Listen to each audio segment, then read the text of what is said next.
Bonjour, bienvenue à tous sur cette télé d'AI Santé avec aujourd'hui une phrase toute simple qui nous dit que finalement c'est le réseau qui soigne et non plus le médecin seul avec son patient. Voilà une déclaration qui va faire peut-être grincer les dents ou hurler à certains médecins ou professionnels de santé. Et pourtant c'est une déclaration qui est signée Benoît Thiolin, qui est président du Conseil national du numérique en France à l'occasion d'un rapport officiel remis à la ministre de la Santé en octobre dernier. C'est donc le réseau qui soigne et pas uniquement la relation médecin-patient. C'est une petite révolution qui est en train de se mettre en place et qui va être poussée par la loi. Encore faut-il savoir eh bien, de quel réseau on parle, qui est-ce qui est dedans, comment ce réseau vit, comment ce réseau est animé, quelle sera la place des professionnels de santé, des organisations de patients, des industriels, des opérateurs de télécom. Qui va réfléchir à ces réseaux de demain? Est-ce qu'on ne sera pas tributaire de réseaux déjà organisés aussi comme l'Internet de Google ou d'Apple? Pour répondre à toutes ces questions à mes côtés, Christine Balaguet, qui est enseignante à la prestigieuse école de Mines Télécom. Vous occupez la chaire réseaux sociaux, objets connectés. Vous avez également été vice-présidente du Conseil national du numérique. Jean-Marie Le Thor du groupe Thales. Jean-Marie Le Thor est vice-président stratégie et marketing pour l'activité système d'information critique et cybersécurité, rien que ça. On ne pourra pas parler évidemment de réseau sans évoquer les questions de sécurité, d'accès, de possibilités. Est-ce qu'on peut réellement aujourd'hui créer techniquement ce que l'on imagine ou pas? Et puis j'ai envie de dire, allez, un ovni dans tous les sens du terme, au propre comme au figuré autour de cette table, c'est Jacques Arnoux.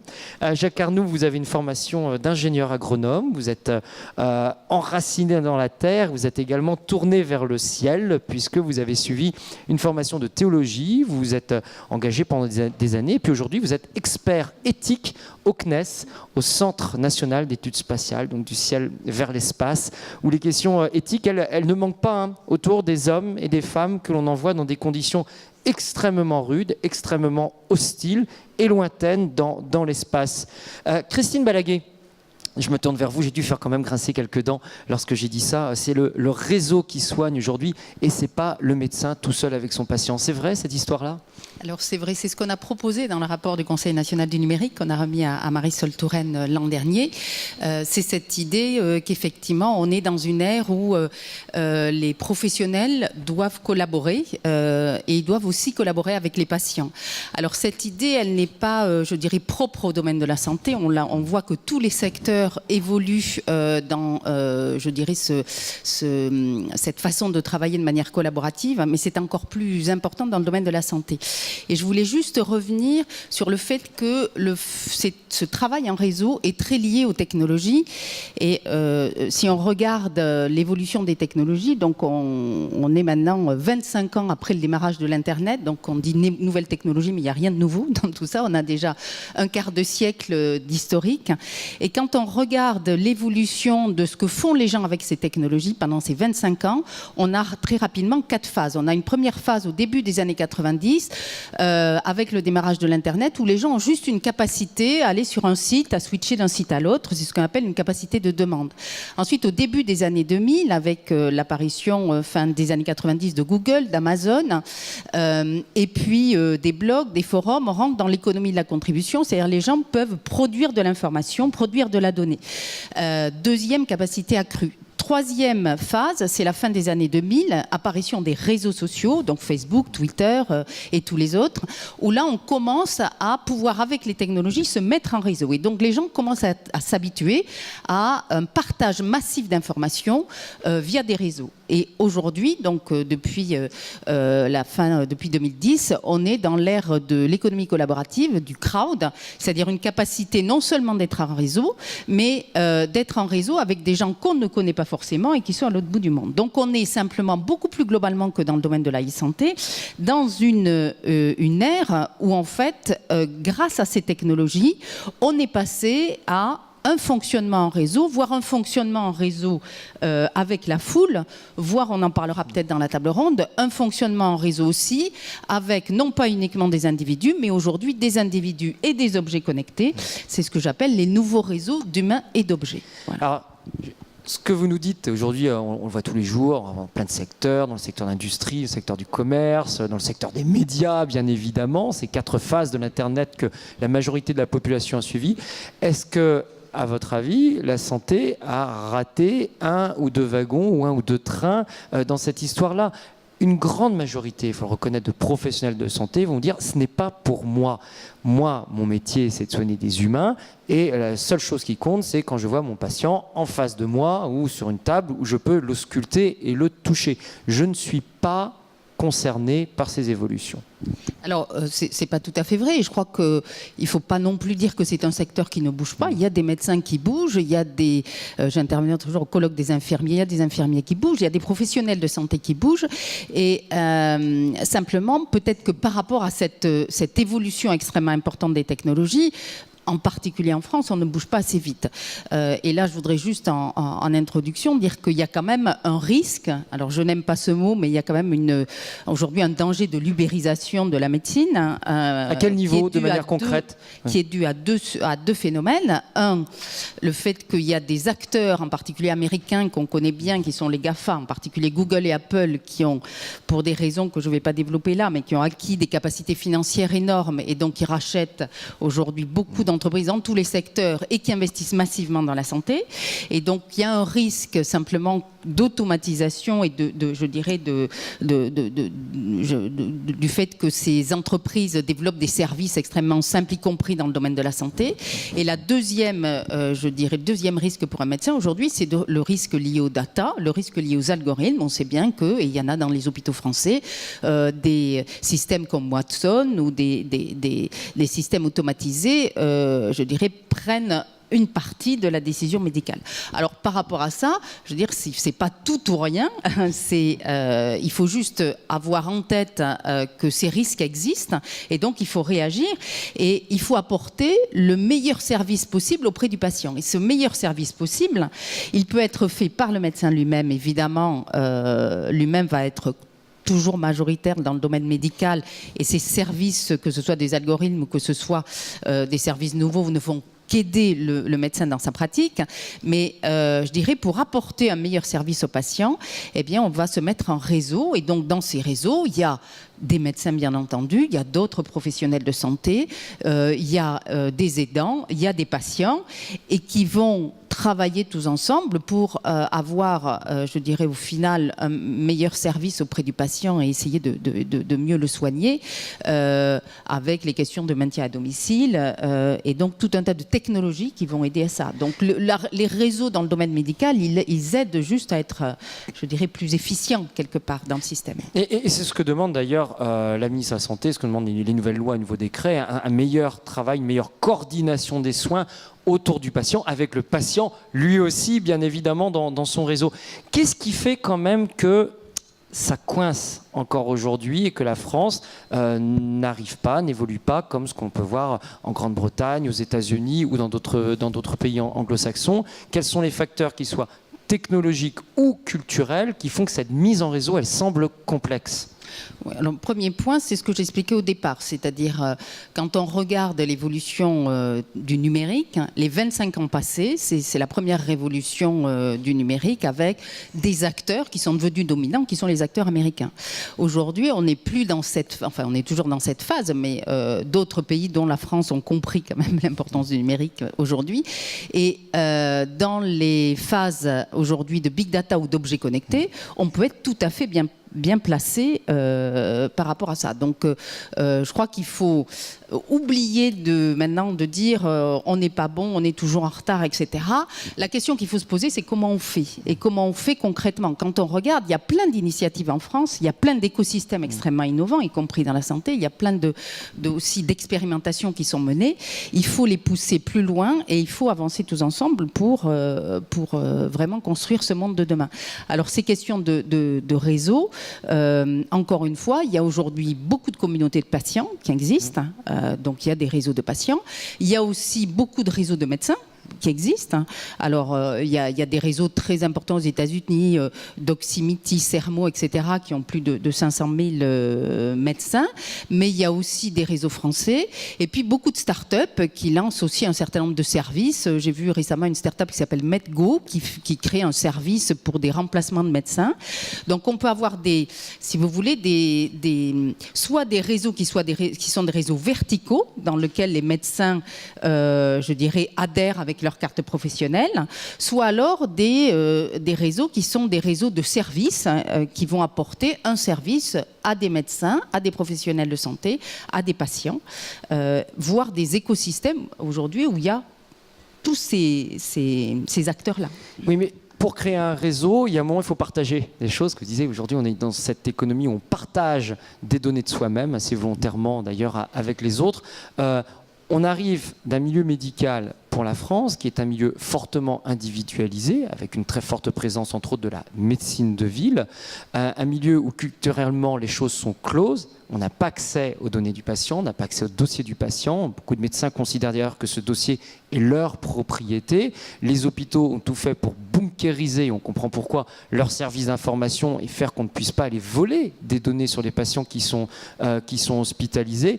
On a un regard aussi où le médecin est le sachant, le détenant de l'information de manière générale, et le patient, ça rime aussi un peu avec passif, il est là pour être passif. Culturellement, il y a quand même là aussi une révolution des esprits à faire, vous ne trouvez pas ? Alors il y a une révolution des esprits, mais je crois que c'est en train de bouger fortement. L'asymétrie d'information dont vous parliez, effectivement, a existé, et c'est normal, le médecin a fait 10 ans d'études, et heureusement, il sait beaucoup plus de choses que le patient. Mais avec les technologies, on voit bien que, et d'ailleurs il y avait un atelier patient connecté, que le patient connaît plus d'informations. Alors, avec aussi des problèmes d'accès à cette information. Qu'est-ce qui est vrai, qu'est-ce qui est faux? Quand on est en dermatologie et quand on a un problème dermatologique et qu'on regarde sur Google, on peut se faire très, très peur très vite. Donc, il y a une diminution de cette asymétrie d'information entre le médecin et son patient grâce à l'accès tout simplement à des sites web ou à cette information-là. Puis après, il y a un deuxième niveau auquel accède le patient, qui est un niveau d'information qui l'accompagne dans sa maladie, qui est l'accès à des échanges via des communautés de patients avec d'autres patients. Et là, on sait bien que ça accompagne le patient tout au long de sa maladie, sachant que le contact avec le médecin, lui, est plus ponctuel. Et j'intervenais dans une conférence avec un professeur de cancérologie l'autre jour qui disait que maintenant, il même tenait compte dans la manière dont il pratiquait l'acte médical de ce que disait le patient ou ses patients sur ces communautés, parce que ça fait partie aussi de la vie du patient. Donc, je dirais qu'il y a une asymétrie d'information qui quand même diminue. Le patient connaît de plus en plus je dirais, de données. Mais le médecin restera toujours, évidemment, le plus sachant, parce que c'est quand même lui qui doit soigner. Voilà. Mais après, c'est une question de culture. Alors, au Conseil national du numérique, on a beaucoup travaillé sur la question de ce que l'on appelle la littératie numérique. Alors c'est un mot en français, ça veut dire quoi? C'est un mot pompeux, mais on a rendu un rapport, là aussi, sur ce sujet, qui est de dire qu'est-ce qu'on doit apprendre pour avoir une culture numérique. Et ça touche tous les secteurs. Et donc, le monde médical doit aussi passer par ce critère-là. Et donc, c'est-à-dire, justement, si vous pouvez nous le dire en quelques instants, qu'est-ce qu'on doit apprendre? Trois éléments principaux. Le premier, c'est de bien connaître ce qui se passe aujourd'hui dans ce monde numérique, c'est-à-dire quels sont les acteurs, avoir juste en tête aussi que Google et Apple sont des concurrents potentiels, connaître un minimum des technologies, donc s'informer sur l'évolution du monde qui évolue très très vite et ces technologies qui évoluent. Le deuxième élément, c'est, et là on revient sur les réseaux, c'est travailler différemment, donc travailler non pas de manière individuelle, mais travailler en réseau, travailler en mode projet. Alors, j'enlève le côté essai-erreur parce que dans le domaine médical, ça peut avoir des conséquences, mais c'est cette idée vraiment je dirais, de ne plus travailler tout seul, mais avec d'autres. Hein. Il y a des entreprises qui, dans plein de secteurs, appellent ça l'open innovation, c'est-à-dire qu'aujourd'hui, dans le monde du numérique, on est plus intelligent lorsqu'on s'allie à d'autres, à des startups, à des chercheurs, aux patients, que lorsqu'on est tout seul pour affronter un problème. Et donc cette question je dirais, du travail collaboratif et du travail en mode projet est très très intéressant aujourd'hui. C'est pas juste rentrer dans un réseau, c'est avoir une méthodologie pour mettre ce réseau en place, l'animer, le faire vivre derrière dans du mode projet. Voilà. Et puis après, c'est se servir. Le troisième élément, c'est se servir aussi des technologies. Mais je dirais, c'est pas le plus important. Il est plus important d'être dans cette culture numérique que finalement savoir utiliser parfaitement les technologies. Ouais. Vous comprenez que ce que vous nous dites là puisse surprendre, voire faire peur à certains praticiens qui hésitent à rentrer dans ces technologies, hésitent à rentrer dans des réseaux, ont encore la culture du secret médical et ne veulent pas partager on va dire, la moindre information avec d'autres personnes, sont dans des cultures aussi en silo où on a le médecin, on a le médical, on a le paramédical, la médecine de ville ou autre, et on ne se préoccupe pas vraiment de savoir ce qui se passe à côté de soi. Est-ce que vous comprenez ces craintes quand même qu'expriment aujourd'hui les praticiens ? Moi, je crois qu'il y a deux éléments. Un, on voit un mouvement quand même d'un certain nombre de jeunes médecins qui n'hésitent pas à partager de l'information sur un certain nombre de réseaux, y compris ouverts. Vous avez des médecins qui échangent de l'information sur Twitter, ce qui peut paraître assez surprenant. Vous avez des réseaux aujourd'hui dédiés, un réseau comme MedPix, par exemple, qui est une sorte d'Instagram où on partage des photos entre médecins. Eh bien, on est bien dans du partage d'informations, de l'entraide. Donc, il y a tout ce mouvement qui est quand même en train de bouger.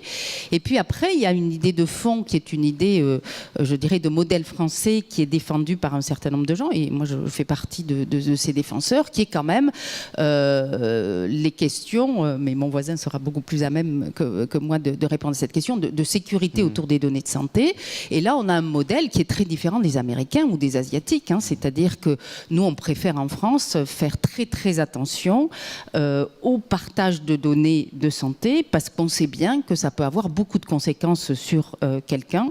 Je fais partie d'un groupe qui s'appelle la CERNA, Comité d'éthique de la recherche sur le numérique, et on a travaillé sur jusqu'où on peut aller dans l'utilisation des données et aussi des données de santé, y compris au niveau des chercheurs. On voit très vite que ça pose des problèmes. Hein. Dans des bases de données autour de la santé, avec 3 informations, vous arrivez à retrouver 3 informations qui sont ni le nom, le prénom, etc. Vous arrivez très vite à retrouver la personne. Donc ça fait un peu peur à l'heure du big data. Alors, toute dernière question, je vais passer ensuite la parole aux autres intervenants, mais pour l'enseignant, la chercheur que vous êtes, est-ce que cette peur de partage d'informations, cette peur sur les données de santé explique l'échec du dossier médical partagé en France ? On rappelle les chiffres, 210 millions d'euros investis, à peine 500 000 dossiers patients créés.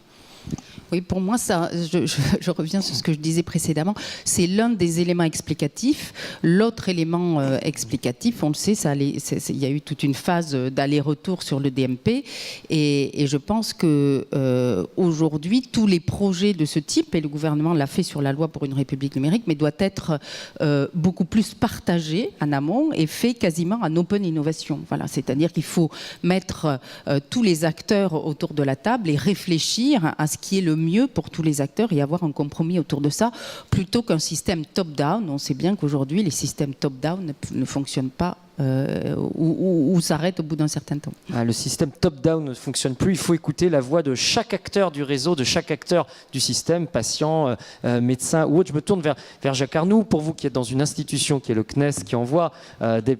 Est-ce que je peux juste... Oui, allez-y, je vous en prie. Je vais jouer au naïf et donc à l'OVNI, puisque c'est comme ça que vous m'avez présenté.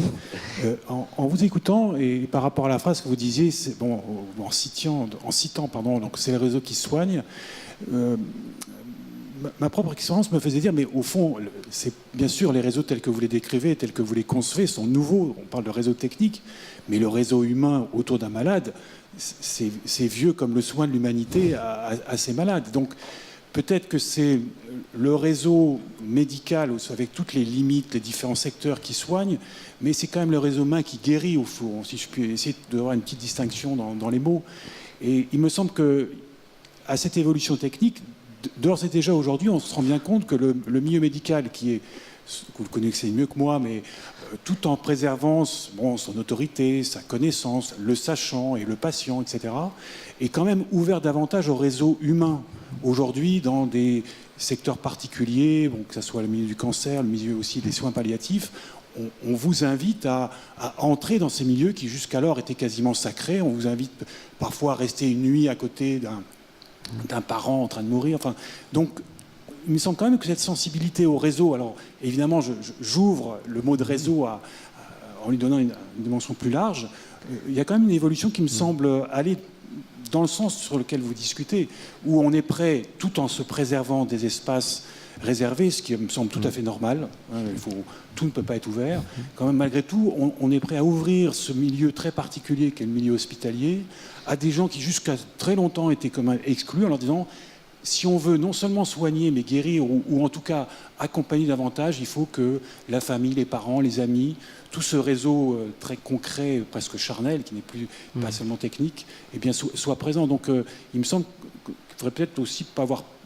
pas non plus trop stigmatisé. Là, vous voyez, je joue au naïf, je prends la défense de personne, et constatant simplement quand même cette existence-là, qui est plutôt dans le bon sens, alors qui est un réseau, si vous utilisez qui n'est pas vertical, qui est le réseau horizontal, et qui va au-delà des techniques. Donc et là, je trouve que ça va dans ce sens-là. Et je trouve que c'est aussi un motif pour dire, bien, acceptons peut-être d'introduire plus d'horizontalité dans notre manière d'accompagner quand même le malade qui est au centre, c'est comme celui qui souffre, qui est peut-être passif, mais enfin, vous jouiez avec ces mots-là, mais qui souffre et que l'on veut accompagner, que l'on veut soigner, que l'on veut éventuellement guérir ou accompagner jusqu'à la fin, parce qu'il ne faut jamais oublier quand même cette issue-là, qui n'est pas un échec, qui est simplement une issue possible. Donc, excusez de cette... Non, mais ce que vous dites, naïve, effectivement, vous faites très bien de nous ramener humain. Et en parlant d'humain, alors le CNES envoie, lui, des humains, des hommes, des femmes, dans des conditions extrêmement rudes. On les envoie dans l'espace, on les envoie vers la station internationale. Alors là, il y a des ondes qui nous arrivent de partout. Ils peuvent mourir quasiment à chaque instant. Ils ne peuvent pas être rapatriés aussi facilement que ça de là-haut. Comment est-ce que vous gérez là-dessus les réseaux, notamment les réseaux de soins qui vont entourer le spationaute? Est-ce qu'on est là sur une personne qui est surveillée 24 heures sur 24 par une équipe de professionnels? Est-ce que les choses sont déjà rodées, peuvent donner, pourquoi pas, des exemples à ce qui se passe ici sur Terre? Alors, il y a plusieurs choses qui sont peut-être intéressantes à être introduites ici. D'abord, comme je le disais hier, la relation de l'astronaute au corps médical reste vraiment celle d'un médecin de famille. Le médecin qui va être attaché à la mission, ne va pas être attaché à une mission, mais à un astronaute, et ce médecin, comme nous le disions hier, et on en discutait avant et après la petite conférence, ce médecin va accompagner bien avant le départ pour l'espace de l'astronaute, et pas seulement l'astronaute, mais même son propre réseau familial, par exemple. Dans le cas de Thomas Pesquet qui partira en novembre, sa famille est déjà accompagnée depuis un certain temps, donc non seulement lui, et puis ça va être pendant la mission et encore après la mission. Donc il y a un caractère, excusez-moi de l'expression, un médecin de famille, c'est pas un anonyme, c'est pas seulement des données qui vont tomber de l'espace régulièrement devant l'écran du médecin, mais c'est vraiment des données de quelqu'un qui le connaît bien. Donc, il y a toujours... Homme de confiance, on revient à tiers de confiance, qui est quelque chose qu'on entend beaucoup ici. Et dans la téléconsultation auquel va se soumettre ou éventuellement être demandeur un astronaute, aujourd'hui on a les moyens techniques pour que ça soit vraiment une consultation privée. Réellement. Bon. Autant qu'il est, je crois, possible. Enfin bon, on peut toujours aller regarder dans le trou d'une serrure, une consultation privée, jusqu'à quel point on pourrait aussi se poser des questions. Donc c'est vraiment parce que c'est important. Donc un spationaute, même dans ce milieu qui est... Que je comprenne bien, Jacques Arnoux, un spationaute, même dans ce milieu qui est extrêmement hostile et donc qui doit être surveillé avec des tas de capteurs à longueur de journée ou à longueur de seconde, peut demander à avoir une consultation privée avec non pas un médecin anonyme du CNES ou un médecin de permanence ou autre, mais avec son médecin particulier. Son médecin. Et vous voyez, je ne suis pas médecin, mais je pense que tous les senseurs, tous les instruments d'observation qu'on pourrait multiplier autour de n'importe qui d'entre nous ne suffira jamais, ou en tout cas ne dépassera pas l'entretien personnel ou Alors, bien sûr, là c'est vidéo. Aujourd'hui, on peut avoir des visios. Donc auparavant, il y a 25 ou 30 ans, les communications étaient moins bonnes avec les vaisseaux spatiaux. Donc on peut aller quand même très loin je pense, dans la communication. Et cela, on y tient d'autant plus que par ailleurs, le reste des communications est géré d'une manière un peu différente, puisque même si ça a évolué aussi grâce aux techniques, mais jusqu'à présent, quand c'est dans la vie courante, quand c'est dans le suivi des expériences à réaliser, scientifiques en particulier, dans la question aussi technique d'entretien de la station, eh bien tout se passe par des communicants et non pas nécessairement l'expert qui ne communique pas directement avec l'astronaute. On a des communicants qui, eux, connaissent les codes et quitte à précisément un peu codifier les communications. Mais quand il en est question de santé, là, on est dans un cas particulier. Vous avez réussi à créer une bulle particulière autour de la santé. Comment est-ce que vous gérez également l'intimité de la personne, de ces données? Je suppose que ces astronautes doivent avoir des tas de capteurs en permanence, je ne sais pas, température ou autre autour d'eux. Alors là, vous posez la question à naïf, donc je ne connais pas tout, mais il y a des... En tout cas, on a des exemples de révolte. De révolte. Oui, racontez-nous ça. Non, mais en plus de 50 ans d'aventure spatiale, parce que ce sont parfois des aventures, il y a eu des moments où les astronautes en ont eu assez. D'ailleurs, une d'entre elles, alors je ne sais pas si elle est jusqu'à quel point ça s'est passé comme ça, a été mise en scène dans le film Apollo 13, où, si vous vous souvenez, vers la fin de la mission, ils arrachent toutes les sondes qu'ils ont, ils en ont assez d'être surveillés. Ils disent, pour l'instant, il s'agit de sauver notre peau. Il s'agit pas de... Et on est les premiers à sentir comment notre cœur bat, etc. Donc, il y a cette scène-là qui, jusqu'à quel point est-elle exacte? En tout cas, les astronautes qui ont vu Apollo 13 m'ont dit ce film est vraiment très proche de la réalité. Et on sait que quand il n'y a pas seulement une surveillance médicale, mais ce sont des gens qui ont un calendrier horaire extrêmement précis et que régulièrement, ils ont dit, écoutez, nous on s'offre quelques heures de repos, on oublie parce que la surveillance devient trop grande.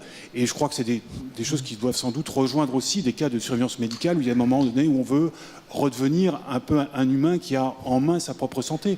Je crois qu'il ne faut jamais l'oublier. Et ça peut être aussi se dire, OK, le réseau informatique ou technique, et j'ai envie de prendre un moment avec un ami, avec un proche, de parler d'autre chose. Mais tout ça aussi, je crois, existe, est présent, et j'allais dire, tant que c'est présent, ça reste humain, et moi, je suis un peu rassuré. Christine Balaguet, ça pose la question de tout ce qui est objet connecté. Effectivement, pour vous, vous incluez aujourd'hui ces objets dans le réseau. Je veux dire, pour l'instant, ils ont de la peine quand même à décoller. Il y a beaucoup de gadgets, beaucoup de choses qui sont assez futiles. Il y a aussi des personnes qui ont des fortes pathologies, qui elles sont équipées, mais là on est vraiment dans le domaine quasiment de la survie. Mais les objets connectés ont beaucoup de mal. On a vu là aussi une révolte, par exemple, des patients il y a 2 ans autour de l'apnée du sommeil. Comment la loi prévoyait d'équiper en fait les machines qui servent à respirer ou qui aident à respirer, réguler la respiration la nuit pour des personnes qui sont en difficulté respiratoire et qui font des apnées du sommeil. La loi prévoyait d'équiper ces équipements de puces et de vérifier qu'ils étaient bien utilisés un certain nombre d'heures la nuit, un certain nombre de jours dans le mois. Et s'ils n'étaient pas utilisés du tout, ils étaient déremboursés parce que c'est un matériel qui coûte cher. On a eu une révolte des associations de patients qui ont réussi à faire bloquer d'ailleurs l'application de ces lois en disant on ne veut pas être surveillé. Comment est-ce que vous analysez justement l'arrivée de ces objets connectés là-dedans et pour l'instant plutôt l'échec de ces objets connectés? Oui, alors sur les objets connectés, j'ai lancé une chaire récemment et c'est assez paradoxal parce qu'en fait il y a une effervescence technologique absolument incroyable autour des objets connectés. Tout le monde lance des objets connectés, tous les grands groupes s'intéressent à ce marché parce que c'est un marché en termes de business. Tout objet peut potentiellement être connectable. On voit aujourd'hui des soutiens-gorge connectés pour la prévention pour le cancer du sein. On voit tout un tas d'objets qui arrivent et donc beaucoup d'acteurs qui réfléchissent à la fois aux technologies et qui réfléchissent à comment on peut connecter tout objet. Il y a aussi cette effervescence française autour de ce marché puisque à Vegas, au CES de Las Vegas, il y a tous les ans maintenant des startups françaises qui sont mises en avant et on est relativement bien placé mondialement sur ce marché-là. Donc ça fait partie aussi de beaucoup de communication en France autour de ces questions. Mais peu d'utilisation quand même à l'arrivée. Alors justement, la question c'est après, finalement, quand on regarde le marché, On sait bien que, par exemple, en France, il y a une personne sur 10 qui utilise un objet connecté. Et on sait bien aussi qu'en termes d'adoption, au bout de 5-6 mois, les gens n'utilisent plus la plupart des objets connectés qu'ils ont. Donc se pose une question d'utilisation et d'utilisateur. Et donc moi, j'ai créé une chaire de recherche autour de ces questions qui s'appelle chaire réseaux sociaux et objets connectés, dans laquelle on travaille justement sur la question de l'utilisateur, l'humain, face à ce monde des objets connectés. C'est-à-dire qu'on l'a complètement oublié. On l'a juste oublié, c'est-à-dire on a une vision d'offre, on a une vision de techno, mais que ce soit dans les startups, voire dans certains grands groupes, eh bien, on a lancé des produits, on regarde si effectivement les gens vont les utiliser, mais on n'a pas trop analyser avant les questions d'adoption, les questions d'appropriation, les questions de surveillance, et puis un courant de recherche dans lequel aussi on travaille dans cette chaire qui s'appelle le Social Internet of Things, qui est justement, les objets connectés, c'est pas un objet pour un individu, mais c'est des objets pour plusieurs individus, et donc la valeur ajoutée, elle va être dans ces réseaux d'humains et d'objets. Alors pour revenir à la santé, l'un des secteurs quand même très intéressants en termes d'opportunités, c'est la santé, parce que y a quand même un certain nombre, je dirais, d'objets connectés qui sont susceptibles d'être très pertinents pour mesurer. On l'a vu hier, on choses. nous a exposé une étude, par exemple, sur le risque de la prévention de l'AVC à travers certains objets connectés, avec des résultats probants. Voilà, ça peut être de la prévention. Moi, je suis dans un jury dans un comité scientifique sur un projet en territoire Rhône-Alpes, territoire de santé numérique, dans lequel, en fait, c'est des cardiologues qui équipent. Enfin, le projet a équipé les patients de cardiologues d'objets connectés, et on mesure 3 informations très très banales, hein, le poids, le pouls et l'activité. Et rien que ça, sur des niveaux de pathologie 3 ou 4, c'est très intéressant, parce que si on mesure ça tous les jours, eh bien on évite des hospitalisations et on a une réaction presque temps réel entre le patient et le cardiologue. Donc je peux en citer plusieurs, des exemples de ce type. Donc voilà, il faut réfléchir. Et donc pour revenir à ce marché des objets connectés, ce qui est important, c'est, j'en reviens à la question de réseau, c'est qu'il faut penser ces objets en réseau, et il faut les penser avec 2 cadres de réflexion qu'on a dans la chaire, alors qui vont vous paraître un peu théoriques, mais qui ne le sont pas en réalité. Le premier, c'est il faut avoir un cadre de réflexion qui est des réseaux d'intelligence collective. C'est-à-dire qu'il faut que systématiquement, lorsqu'il y ait un objet connecté dans un réseau pour plusieurs personnes, il y ait un bénéfice et pas qu'une contrainte je dirais de suivi d'informations sur l'individu. Il faut qu'il y ait un bénéfice à la fois individuel pour chaque personne du réseau, que ce soit le médecin, que ce soit le patient, que ce soit l'aidant, etc. Et puis il faut qu'il y ait une valeur collective. Donc ça, c'est tout un tas de théories qui sont développées au MIT aujourd'hui. Et le deuxième cadre de réflexion, c'est les questions éthiques, puisque sur les objets connectés, on multiplie de manière absolument incroyable, à l'insu des gens, des captations de données. Et ça pose, des gens.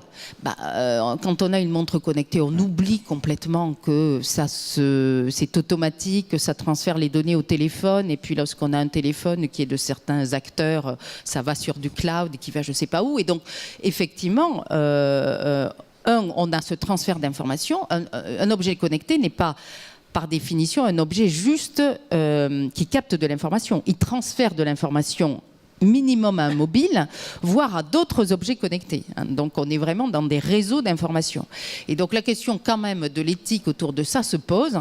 Et là, il y a à faire évoluer les questions juridiques, et on a fait un workshop dans la chaire, enfin un événement autour de l'évolution du droit par rapport à ça. Il y a beaucoup à faire, mais l'éthique, ça n'est pas le droit, il faut aller plus loin que ça, et donc se posent aussi des questions d'éthique. Il y a quelqu'un que je cite qui est quand même très intéressant, qui s'appelle Jérôme Béranger, qui a écrit plusieurs ouvrages et qui a développé tout un cadre éthique dans le domaine de l'e-santé, qui est applicable par des acteurs économiques, des acteurs des entreprises ou des organisations, pour justement développer ces objets, mais dans un cadre qui est le respect des données individuelles.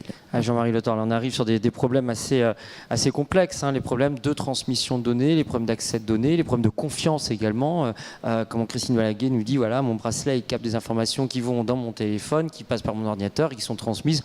On ne sait pas trop où dans le cloud. Faut le préciser, on va redire aujourd'hui, c'est pas que du fantasme, hein, les attaques sur les données. On a un véritable risque sur les données de santé. En fait, ce qu'on voit quand même dans les échanges, c'est que ça va fonctionner s'il y a une collaboration active. Et vous parliez de réseaux horizontaux, je partage le point, on passe d'un traitement one-to-one, d'un point à un autre, à une contribution active de l'ensemble des échelons. Plus on contribue, plus on s'appuie sur des données. Et la contribution active, ça va s'appuyer sur l'ensemble des données qui sont produites par les objets connectés, qui sont ensuite transmises et stockées. Donc nous, on travaille comme partenaire de confiance, comme tiers de confiance pour l'ensemble des acteurs du monde de la santé.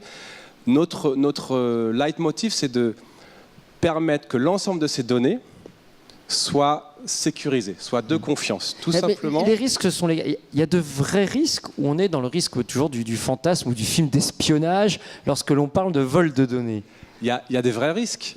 Par exemple, alors, sans être alarmiste, mais aujourd'hui, ce qui se passe, vous pouvez voir dans la presse, c'est qu'il peut y avoir un premier type de cyberattaque qui va être de dérober des données sur de la propriété intellectuelle. Donc ça, c'est pour de la concurrence déloyale. Ça, il y a toujours eu. Il y a toujours eu, comme ça le monde, encore, etc. Il y a un deuxième type de risque cyber qui va être dérober des données de santé, dérober de patients qui ont une valeur très importante. La valeur des données de patients est plus élevée que la valeur bancaire. Tout simplement pour ensuite faire du chantage, pour demander des rançons. Mais ça existe réellement. On a des chiffres là-dessus vraiment. En France. Ça existe vraiment. Alors, j'ai pas des chiffres au niveau français, on a des chiffres au niveau global, mais il y a eu des attaques qui ont été multipliées par 5 sur le domaine santé depuis un an. C'est un rapport de Pricewaterhouse qui a été publié, etc. Donc, c'est quelque chose qui existe.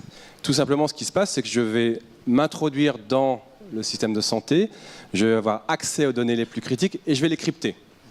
Et je vais vous rendre vos données uniquement si vous payez une rançon et je vais vous donner la clé de déchiffrement des données pour que vous puissiez récupérer votre bien. Voilà. Donc ça existe effectivement. Et puis après, malheureusement, il y a des attaques plus complexes qui peuvent intervenir où, par la porosité des réseaux, je vais pouvoir aller m'introduire jusque dans les systèmes opérationnels de supervision, de diagnostic et corrompre les données. C'est-à-dire corrompre les données. Un risque qui est important, c'est de corrompre les données. Comme on disait tout à l'heure, on est dans de la transformation numérique, on est dans du diagnostic personnalisé qui s'appuie, le sous-jacent, c'est la donnée. Si je fausse les données, je vais fausser la prise de décision. Si je fausse la prise de décision, je vais pouvoir dérégler des systèmes. J'indique la mauvaise température ou une mauvaise tension voilà. Ou autre et je fais changer tous ces paramètres. Donc, sur l'hôpital. Malheureusement, avec une ambition, on va dire, de nuire, on peut corrompre les données et perturber les diagnostics, perturber les systèmes industriels critiques. Donc, vous en parliez tout à l'heure, c'est là que le rôle de tiers de confiance est très important. Pour que ce fonctionnement en réseau soit, on va dire, un succès, je pense qu'il faut qu'à la fois les patients, les praticiens et les établissements de santé aient tous confiance dans le système. Que j'ai confiance que les données que je produis, que je transmets et qui sont stockées, garantissent ma vie privée, donc c'est tout ce qui va être anonymisation des données, protection de la vie privée, et c'est réglementé, mais également que les industriels qui travaillent sur les données, que ce soit les labos ou autres, soient certains qu'ils puissent réaliser des analyses de big data, comme on disait, sur des puits de données qui sont de confiance. Alors c'est là que le bas blesse, parce que pour l'instant, la confiance, elle n'a pas été instaurée. On a un échec du dossier médical partagé, on a une réticence, et ça revient dans tous les débats sur la télésanté, à donner ces données. Où est-ce que le bas blesse, ou alors comment est-ce qu'on peut faire pour rétablir cette confiance ?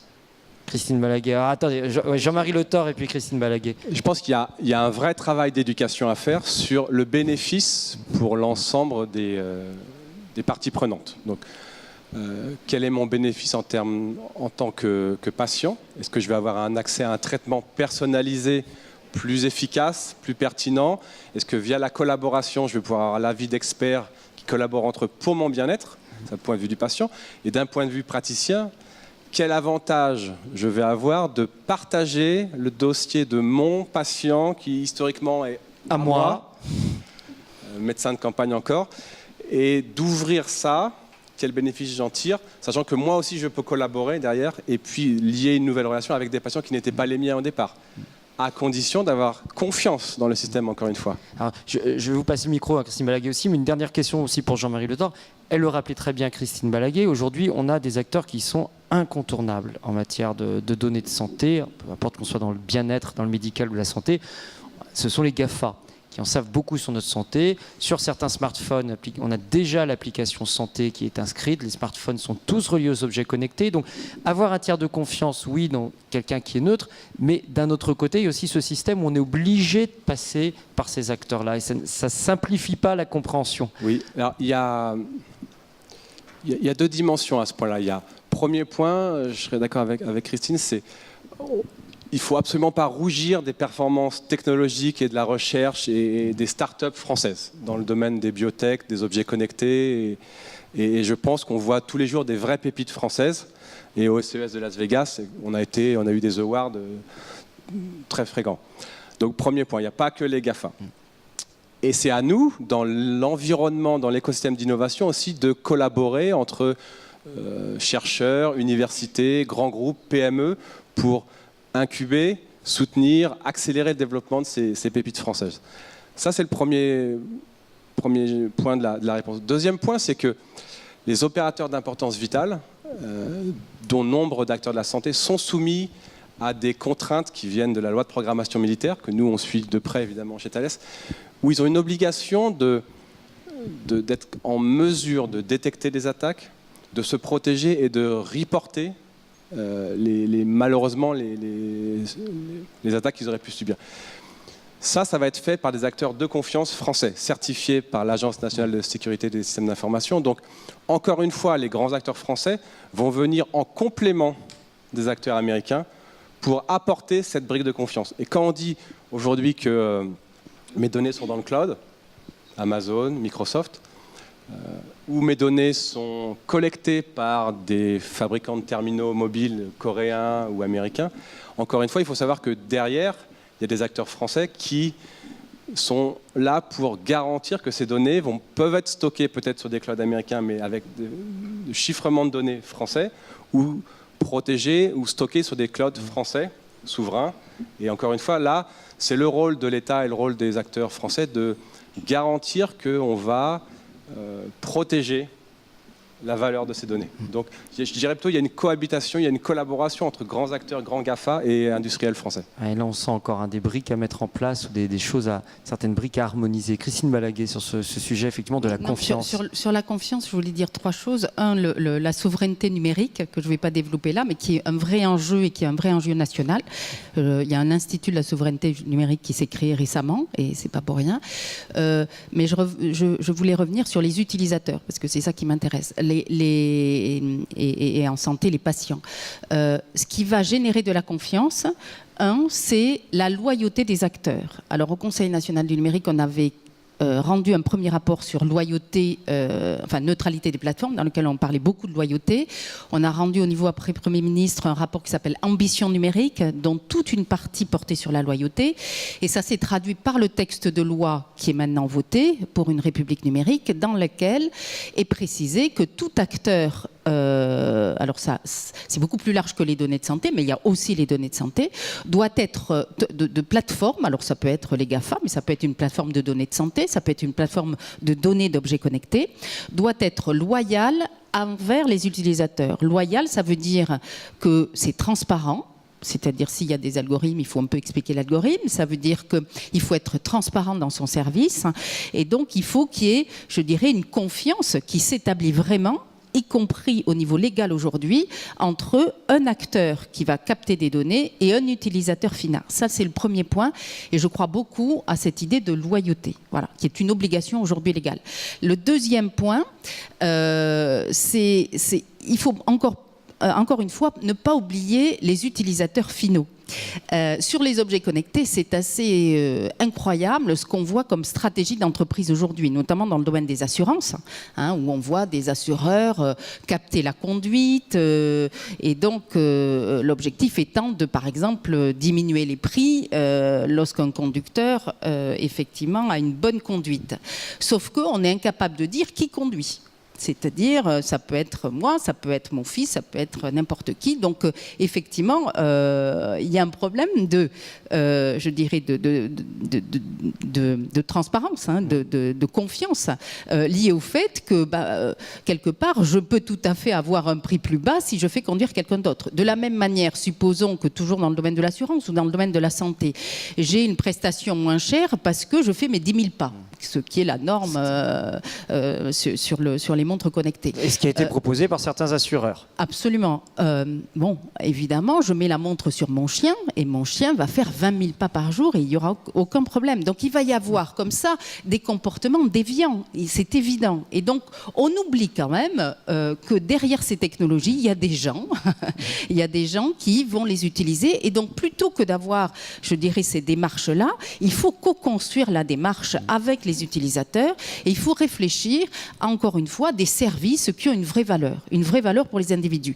Et pour ces services-là, les gens décideront ou choisiront effectivement de fournir leurs données. Je rappelle qu'on n'est jamais possesseur de nos données. Les données, on n'en est pas propriétaire. Hein. C'est un rapport du Conseil d'État.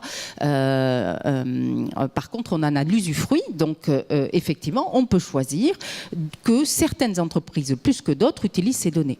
Et il y a un projet qui est bien connu qui s'appelle Mes Infos en France, hein, qui déjà travaille avec un certain nombre d'acteurs dans ce sens-là.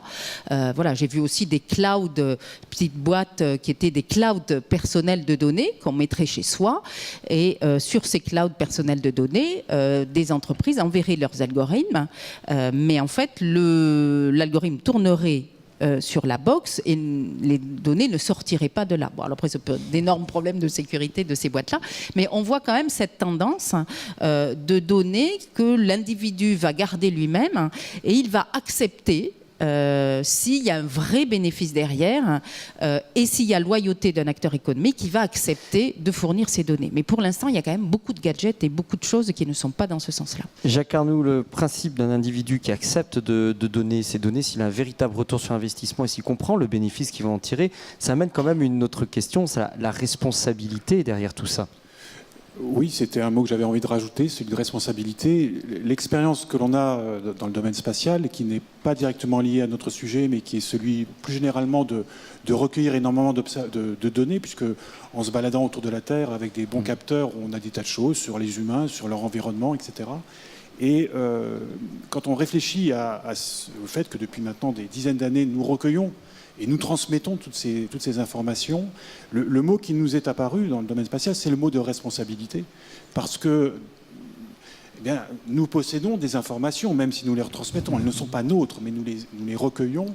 Et est-ce que ça, je dis bien nous, et pas seulement nous, genre du spatial, mais nous collectivement aujourd'hui, sommes vraiment les réceptacles de tant et tant d'informations que, selon un mot bien connu d'un de vos confrères journalistes, nous ne pourrons plus dire que nous ne savions pas.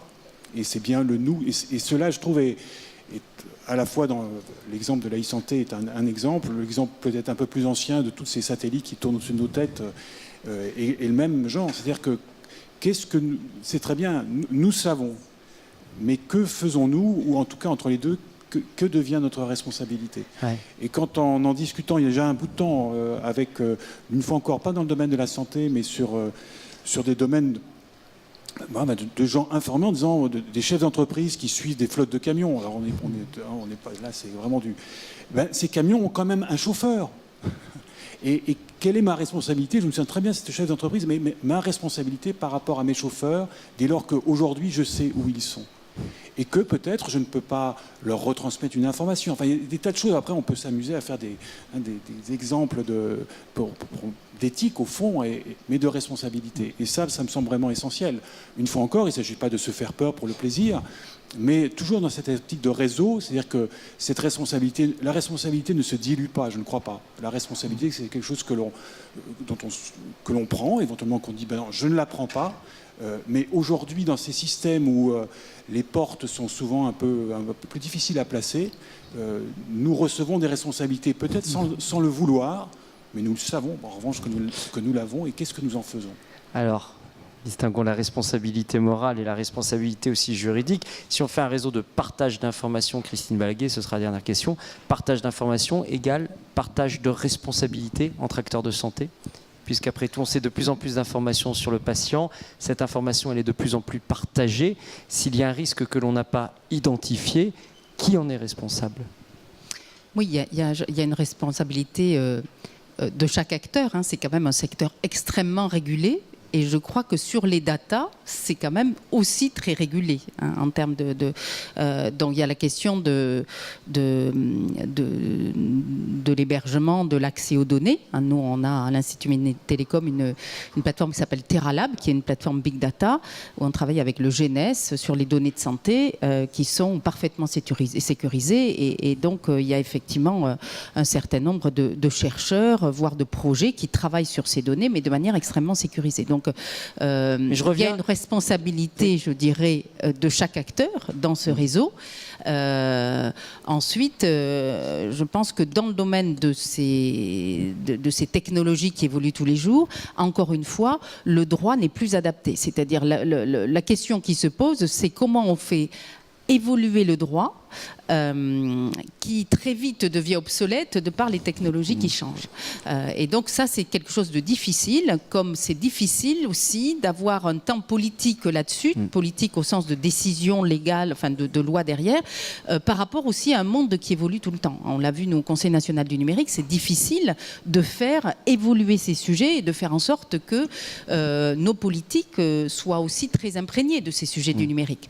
Donc tout ça est quand même assez compliqué en termes de responsabilité, mais je crois que la sensibilité au numérique et à tous ces enjeux-là, en particulier de souveraineté numérique, a beaucoup changé ces derniers temps et qu'il y a des choses qui sont quand même en train de changer beaucoup sur ce sujet. Mais ça change si on veut tous le faire changer. Voilà. Il ne faut pas attendre encore une fois du top-down, il faut tous contribuer à construire ce monde-là. Responsabilité active, du coup, également partagée.